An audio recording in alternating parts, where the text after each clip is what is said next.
ह्रीं सूर्याय नमः। स्वागत है आप सभी का ज्येष्ठ मास महात्म्य में। अब सुनिए आगे की कथा। सांब कहने लगे कि देवर्षि, आपकी कृपा से मुझे सूर्य भगवान का प्रत्यक्ष दर्शन प्राप्त हुआ, उत्तम रूप भी प्राप्त हुआ, किंतु मेरा मन चिंता से अभी भी व्याकुल है। इस मूर्ति का पूजन और रक्षण कौन करेगा? मेरे मन में इस बारे में बड़ी चिंता है मुनिवर, कृपया आप इसे बताने की कृपा कीजिए। तब देवर्षि नारद कहने लगे, सांब, इस कार्य को कोई भी ब्राह्मण स्वीकार नहीं करेगा, क्योंकि देव पूजा अर्थात देव ढंग से अपना निर्वाह करने वाले ब्राह्मण देवलप कहे जाते हैं। जो लोग लोभवश देवधन और ब्राह्मण धन को ग्रहण करते हैं, वे घोर नरक में जाते हैं। इसलिए कोई भी ब्राह्मण देवता का पूजक नहीं बनना चाहता। तुम भगवान सूर्य की शरण में जाओ और उन्हीं से पूछो कि कौन उनका विधि विधान से पूजन करेगा, या फिर राजा उग्रसेन के पुरोहित से कहो, संभव है कि वे इस कार्य को स्वीकार कर लें। देवर्षि नारद की इस बात को सुनकर जामवंत पुत्र सांब उग्रसेन के पुरोहित गौमुख के पास गए और उन्होंने उन्हें सादर प्रणाम करके कहा, महाराज, मैंने सूर्य भगवान का एक विशाल मंदिर बनवाया है और उसमें समस्त परिवार तथा परिच्छेदों और पत्नियों सहित उनकी प्रतिमा की स्थापना भी की है और अपने नाम से वहां एक नगर भी बसाया है। आपसे मेरा यह विनम्र निवेदन है कि आप उन्हें ग्रहण कीजिए। गौमुख कहने लगे, सांब, मैं ब्राह्मण हूं और आप राजा हैं।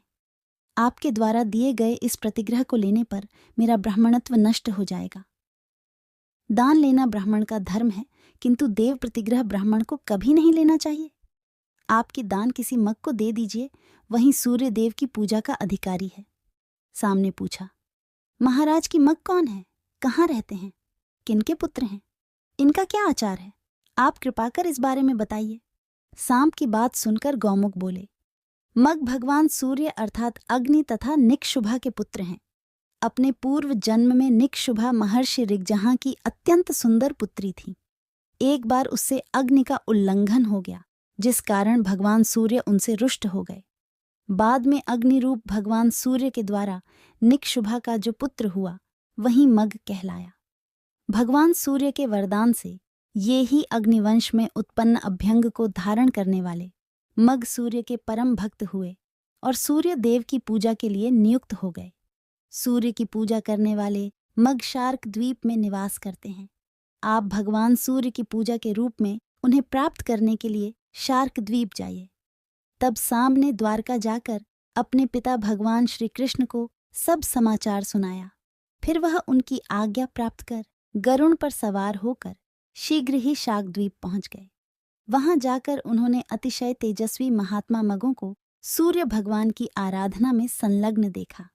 सांब ने उन्हें सादर प्रणाम कर उनकी प्रदक्षिणा अर्थात परिक्रमा की और फिर सांब कहने लगे, आप लोग धन्य हैं। आप सभी का दर्शन सबके लिए कल्याणकारी है। आप लोग सदा भगवान सूर्य की आराधना में लगे हुए हैं। मैं भगवान श्री कृष्ण का पुत्र हूँ। मेरा नाम सांब है। मैंने चंद्रभागा नदी के तट पर सूर्य देव की मूर्ति की स्थापना की है।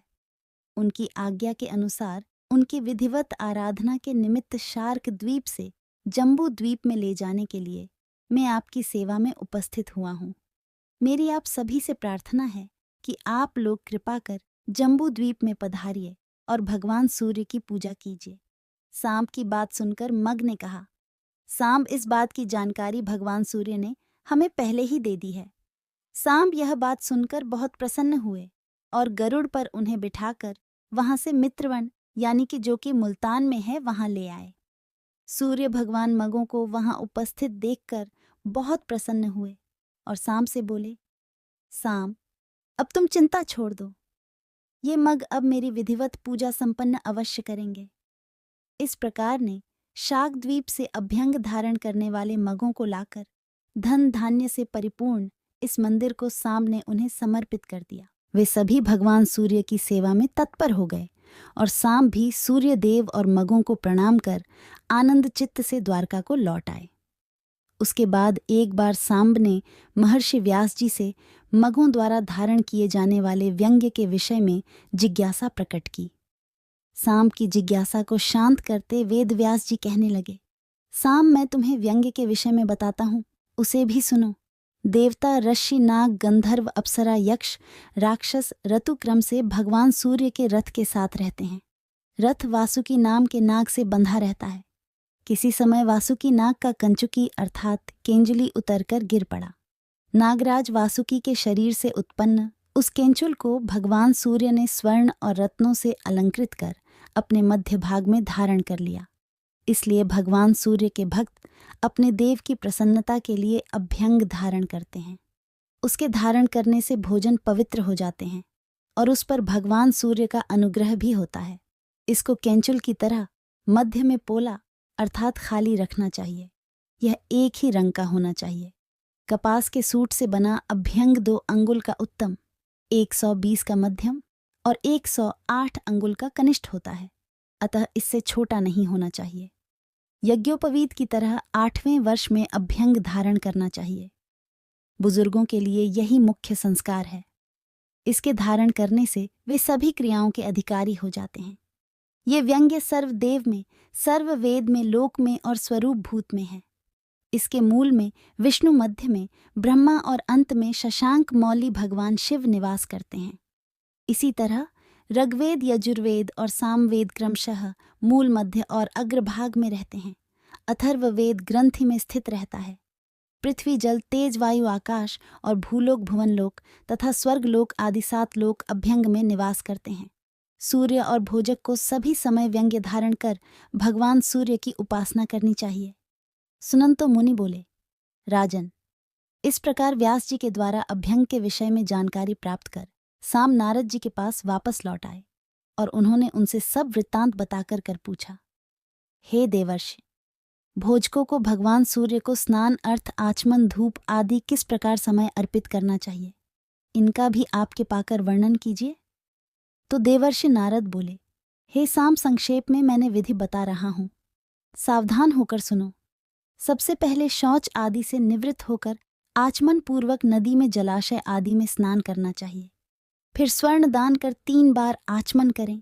शुद्ध वस्त्र पहनकर, पवित्र धारण कर पूर्वाभिमुख या उत्तराभिमुख होकर आचमन करना चाहिए। फिर 2 बार मार्जन और 3 बार अधीक्षण करें। आचमन के बिना की गई क्रिया निष्फल होती है और इसके बिना पुरुष शुद्ध भी नहीं होता। वेद में कहा गया है कि देवता पवित्रता को ही चाहते हैं।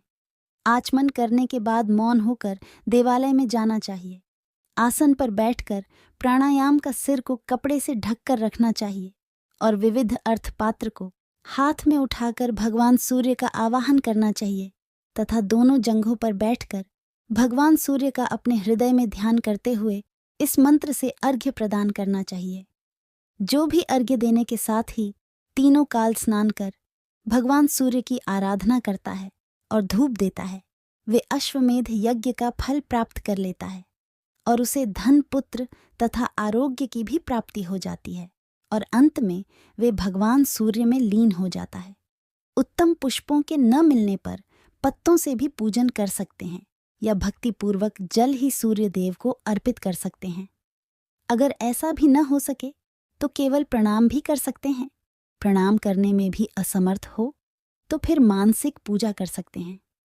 यह विधि द्रव्य के अभाव में करनी चाहिए।